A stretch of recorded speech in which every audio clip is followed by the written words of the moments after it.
Allora, giustamente qua il nostro incontro che abbiamo oggi non è dato al caso, perché nessuno è qui a caso, ognuno ha il suo compito e a questo punto io dico di tirare giù le maschere e ognuno deve collaborare con il proprio compito, che alla fine questo compito è un compito, diciamo,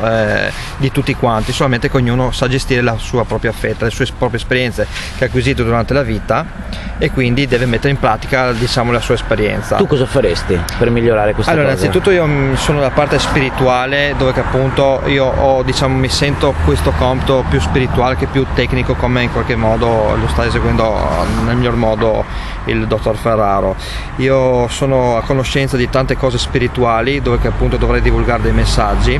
che sono d'accordo pienamente con il dottor Ferraro di fare, diciamo, questa conoscenza, questa marcia, o diciamo anche qualche mezzo per cominciare, diciamo, a fare attrazione per poter fare questa marcia. In più non solo i mezzi, ma anche, diciamo, dei discorsi che sono validi, che non sono mai stati detti fino ad ora e che potrebbero essere ancora più sconvolgenti e scomodi, perché ci potremmo ritrovare addosso delle persone che non accetteranno, diciamo, questo discorso, che fa parte di un equilibrio perfetto, dove che il bene e il male non si deve più scontrare, ma portare, diciamo, a un equilibrio molto, diciamo,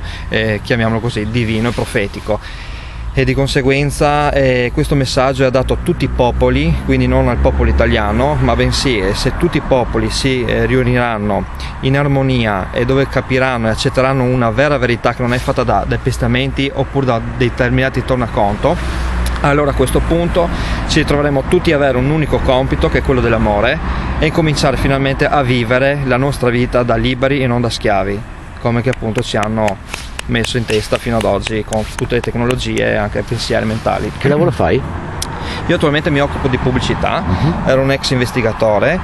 ho lavorato anche in 118 e ho fatto tantissimi lavori, dove che mi ha portato ad avere, diciamo, delle esperienze, toccarle con mano e anche a capire in qualche modo chi sono, chi siamo e cosa dobbiamo fare, ed è questo, ed è giusto che lo sappiano tutti, non solo quelli che in qualche modo si svegliano da soli, ma siamo qui per aiutare tutti. E anche se ci mettiamo, diciamo, la pelle in qualche modo perché siamo scomodi, cercheremo di farlo nel miglior modo e eventualmente continueremo anche con lo spirito, se non riusciremo a farlo con le pelle. Approfitto per integrare quello che dice lui, un pezzettino di quello che riusciremo a fare, se riusciremo a organizzarci, anche salvare le migliaia di donne immesse in questi circuiti, i bambini vittime di tutto ciò. Questo richiede una grande organizzazione, perché loro hanno un potere di controllo immenso, isolano, distruggono queste persone e usano lo strumento psichiatrico che è il pandan di tutta questa attività,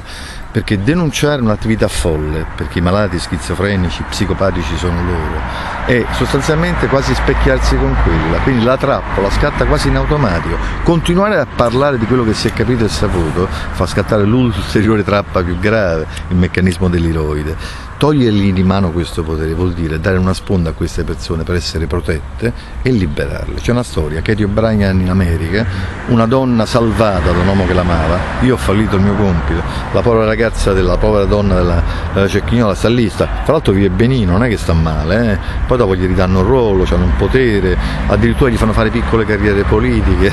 le comprano in tutti i modi possibili e immaginabili, dopo averle condizionate, trattate mentalmente e così via. Ai bambini che stavano in quella casa, le bambine che stanno vicino, purtroppo io non so che fine hanno fatto e non lo potevo sapere ovviamente, perché non potevo rimanere in quell'ambiente, ma oggi c'è anche l'ambizione di salvare individui,